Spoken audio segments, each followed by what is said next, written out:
এইটা আবার কেমন মুরগি রান্নার রেসিপি? আসসালামু আলাইকুম, সবাইকে ওয়েলকাম করছি মেজাবন নীতি পেজে। আশা করছি সবাই অনেক ভালো আছেন, আমি ভালো আছি আলহামদুলিল্লাহ।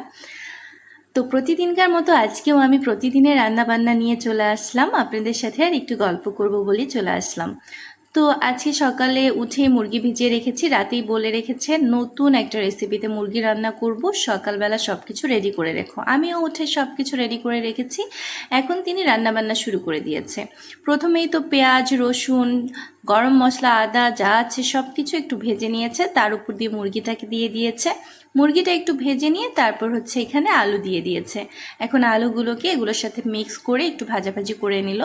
তারপর হচ্ছে উপর দিক দিয়ে দিয়ে দিল হলুদ গুঁড়া, মরিচ গুঁড়া, জিরা ধনিয়ার গুঁড়া, তারপর মুরগির মাংসের মশলা, স্বাদ মতো লবণ। এবার এগুলোকে খুব সুন্দর করে মানে নাড়াচাড়া করে এটাকে মেখে একদম মিক্স করে ফেলতে হবে।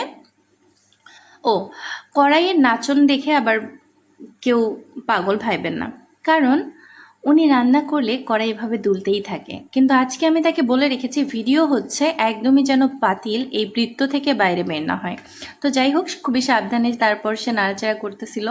পুরো রান্নাটাই সে কষিয়ে রান্না করেছে। মাসাল্লাহ, রান্নাটা অনেক মজা হয়েছিল। আর নর্মালি আমি মুরগির চামড়া কখনোই মুরগির সাথে রান্না করি না, কিন্তু এই প্রথম এভাবে রান্না করা হচ্ছে। আমার সবসময় মুরগির চামড়া আলাদা করাই হয়, কারণ মুরগির চামড়ি আমি বেগুন এবং আলু দিয়ে খেতে খুব বেশি পছন্দ করি, তাই জন্য। কিন্তু আজকে একসাথেই সে রান্না করেছে, কারণ সে একটা রেসিপি দেখেছি, সেই রেসিপি ফলো করে সে রান্না করতেছে। তারপর হচ্ছে ঝোলের জন্য জাস্ট একটু গরম পানি দিয়ে দিল, এরপর ঢাকনা দিয়ে ঢেকে দিবে। আবার কিছুক্ষণ পর ঢাকনা তুলে নিল, নিয়ে আবার একটু নাড়াচাড়া করে দিলে তারপর আবার ঢাকনা তুলে নিলেই কিন্তু রান্না একদমই শেষ। মাশাল্লাহ, রান্নাটা কিন্তু অনেক মজা হয়েছিল, দেখতেও লোভনীয় হয়েছিল এবং খেতেও বেশ মজা হয়েছিল। মাশাল্লাহ মাশাল্লাহ।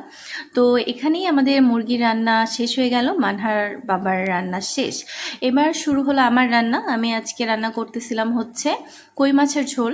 তো কই মাছ স্বভাবত আমি দেখা যায় যে ভেজেই রান্না করি, কিন্তু আজকে আমি ভাজাভাজি করলাম না, এমনি জাস্ট কষিয়ে রান্না করব। তো পেঁয়াজ প্রথমে ভেজে নিয়ে একটু পানি দিয়ে তারপর হলুদ গুঁড়া, মরিচ গুঁড়া, জিরা ধনিয়ার গুঁড়া সব দিয়ে দিয়ে লবণ দিয়ে দিয়ে একটু ভালো করে কষিয়ে নিয়েছি। তারপর হচ্ছে আমি এখানে মাছগুলো দিয়ে দিয়েছি।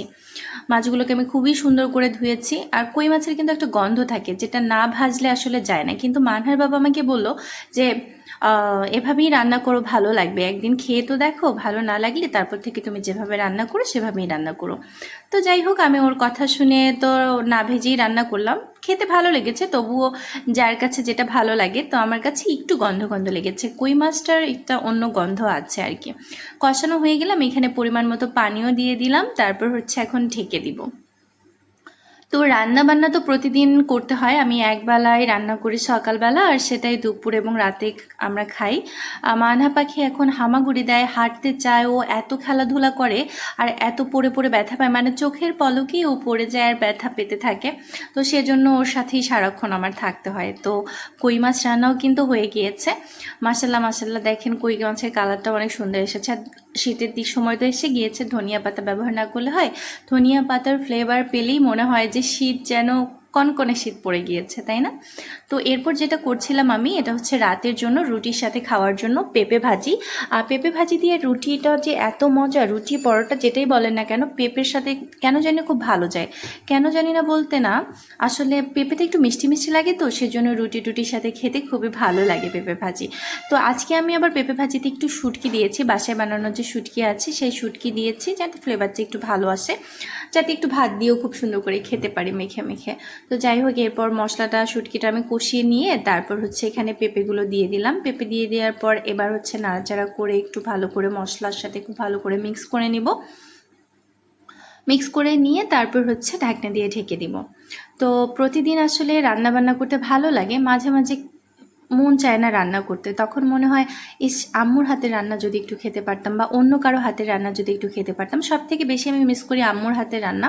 তো যাই হোক, এদিকে কিন্তু আমার পেঁপে ভাজি প্রায় হয়ে এসেছে। এইদিকে আমি একটা হচ্ছে কি বলে লাল মরিচ দিয়ে দিলাম, কাঁচা, এটা আমার গাছের। আর তারপর হচ্ছে ধনে পাতাও দিয়ে দিয়েছি। তারপর ঢাকনা দিয়ে ঢেকে দিয়ে ঢাকনা তুলে নিয়ে একটু নাড়াচাড়া করে তারপর হচ্ছে রান্না বান্না শেষ হয়ে গেল আর কি। তো আজকের ভিডিও এই পর্যন্ত। সবার জন্য অনেক অনেক ভালোবাসা। আল্লাহ হাফেজ।